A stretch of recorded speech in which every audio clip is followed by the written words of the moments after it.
Mga kapigis, may baboy ka bang biglang ayaw tumayo?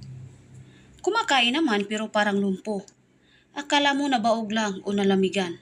Nako, baka dyan ka mamatayan ng kita. Dahil baka kulang lang yan sa mineral at kalsyum. Maraming magbababoy ang nagtataka. Bakit ang inahin pagkatapos manganak, biglang nanghihina ang mga paa? O kaya naman yung mga biik mo, lumalaking kurbada ang likod at apiki ang lakad. Hindi lang yan dahil sa pilay o badlak. Ang tawag dyan, calcium deficiency. Ang calcium ay hindi lang para sa matigas na buto. Ito ang gasolina ng kalamnan at puso ng mga baboy mo.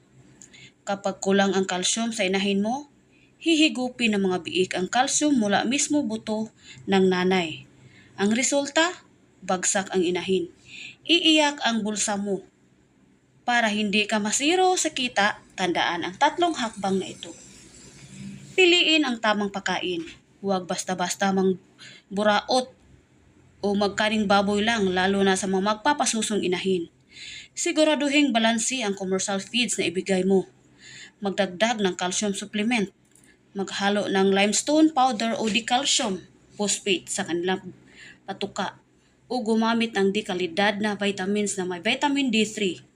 Tandaan, walang silbi ang calcium kung walang vitamin D na tumutulong mag-absorb nito.